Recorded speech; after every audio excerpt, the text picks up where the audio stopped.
ya sudah selesai sebenarnya yang berkaitan dengan perihal pernikahan. Ya kemarin akhir dari pembahasan yang berkaitan dengan hukum munakahat, yaitu bab masalah nikah, dari mulai nikah sampai cerai lagi kan gitu.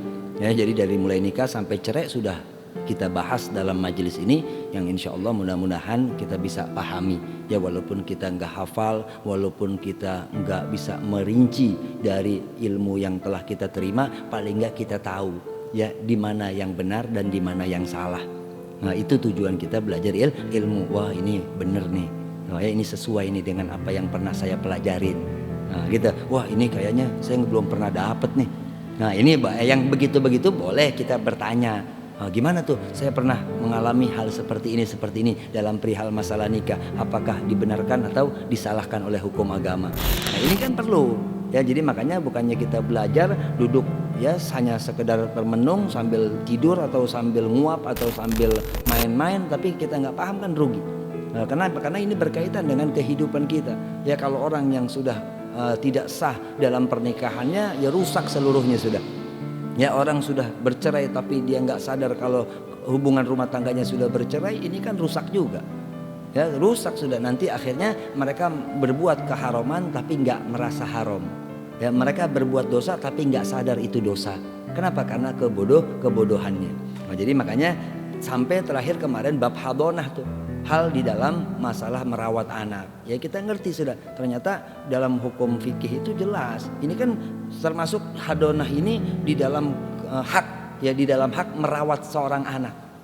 Ya ternyata merawat seorang anak kalau umurnya 0 tahun sampai umur 7 tahun itu haknya di si ibu. Udah ya si laki, si suami ini jangan ganggu-ganggu sudah. Ya udah nafkahin aja. Ya berikan nafkah, kalau kangen dilihat. Ya sewaktu-waktu boleh diajak jalan, tapi jangan mau dikuasain. Ya jangan ingin menguasain. Kenapa? Karena memang 0 sampai 7 tahun ini masih dalam perlu asuhan seorang ibu. Nah, ketika sudah umur 7 tahun, nah baru dikasih pilihan. Kasih tahu ya anak ini ya bahwasanya nih bapaknya nih bapak kamu ini, ya kamu mau tinggal sama bapak apa mau tinggal sama ibu. Ya, itu kasih pilihan. Kan kalau si anak juga sudah begitu bergantung kepada si ibu karena si ibunya dengan penuh kasih sayang. Ini kan kadang-kadang si ibu juga itu dia, karena perceraian dianggap sesuatu aib yang besar, si ibu ngerasa dendam dengan suaminya, akhirnya anak jadi korban. Wah nggak boleh salah sedikit gelepok, wah ya nggak boleh salah sedikit jebret. Nah udah habis. Kenapa? Karena melampiaskan kekesalan. Dan ternyata ini kan yang namanya perceraian itu sudah ada. Dari zaman Nabi sampai sekarang ini yang namanya cerai, kita harus berjalan dengan hukum agama, nggak jadi buruk. Yang nama perceraian itu nggak bisa jadi buruk. Ya udah, ya ini sesuatu hal yang sudah menjadi orang menikah karena qadha dan qadar, orang bercerai pun karena qadha dan qadar. Terima. Waktu menikah ya itu dia kan makanya dibacakan di khutbah nikah. Ya di dalam khutbah nikah kan ada fa inallah yajri ala fakulu amr semua perkara itu yajri ala qada'i, berjalan atas ketentuannya Allah Subhanahu wa taala. Ini menikah satu sama lainnya udah dengan qada dan qadarnya Allah.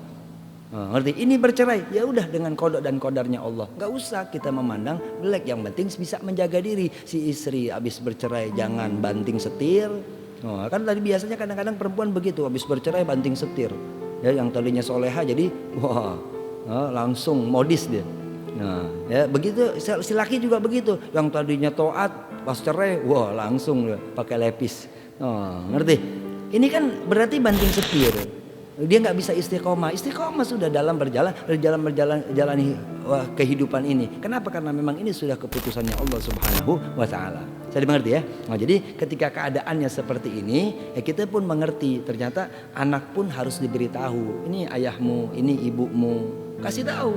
Ya walaupun dalam perawatan kita. Ini kadang kita mau nguasain semuanya. Wah, dengan emosi kita, dengan kebodohan kita, akhirnya semua jadi rusak tatanan kehidupan. Ya, kita udah ngikutin agama, ya dalam peraturan kehidupan pun kita langgar, akhirnya rusak semua. Ya kasih penjelasan kepada mereka agar mereka kenal siapa bapaknya, siapa ibunya, dan hidupnya ini mau bergantung kepada siapa. Dan kita sebagai seorang laki-laki harus ingat, ya tetap nafkah seorang anak itu sampai dia mumpuni, artinya sampai di luar batas sudah kemampuan si anak. Kalau si anak sudah dewasa, sudah bekerja, udah lepas. Hanya beberapa tahun kita perlu mencari nafkah itu ya, untuk memenuhi kebutuhan si anak. Ya kalau si istri ya selama kita masih dalam tanggungannya, ya selagi kita istri masih dalam tanggungan kita, tetap kita wajib memberikan nafkah. Ya jadi seperti itu hadona ya. Jadi anak umur 7 tahun itu dijelaskan kepada seanak ya bahwasanya bapaknya fulan bin fulan, kamu mau ikut bapak apa mau ikut ibu? Ya kalau ikut bapak silahkan. Ya kasih kabar ke bapaknya. Nih ambil nih anak nih. Ya anak mau ikut bapak. Ya kalau mau ikut tetap di ibu ya dia tetap di ibu. Karena dengan kasih sayang. Jangan sampai nanti hubungan si bapak dengan si ibu ini retak, akhirnya yang jadi korban anak. Nah ini yang tidak diinginkan oleh agama. Ya kenapa? Karena pada dasarnya kita ini dalam segala sesuatunya bukannya ya kayak orang umpamanya anak ya yang lahir di luar dari perzinahan ya jadi yang di luar dari pernikahan ya, anak yang lahir ini bukan anak yang salah. Ya yang salah itu ibunya. Jangan kita salahkan anaknya. Udah makanya jangan dipanggil dengan panggilan anak zina dan yang lainnya. Itu kita menghukum tanpa hukum Allah Subhanahu wa taala. Ya Allah nggak pernah menghukum seperti itu. Ya kalau ketika si hamba ini bertobat kepada Allah, Allah terima tobatnya. Tapi kita kok seakan ya mempunyai hukum sendiri. Wah, kita jadikan aib dia. Sehingga kan dia mau tobat susah, bingung. Ya ini salah siapa? Salah kita nih. Ya yang punya hukum sendiri dalam peraturan agama. Kenapa? Karena jahilnya kita, atau kita hanya mengerti dalam urusan agama hanya sedikit. Ya orang yang mempunyai pemahaman agama yang luas akan timbul bijak di dalam kehidupannya. Bijak, ya lihat segala sesuatu yang dia lihat salah belum tentu salah dalam agama. Ya, yang dia lihat kurang baik itu belum tentu itu jadi tercela dalam agama. Bisa dimengerti ya?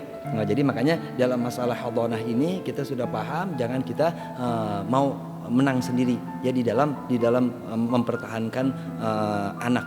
Yaitu kita bisa jelaskan hukum-hukum ini kepada orang-orang yang mengalami perceraian ya agar dia bisa mengerti.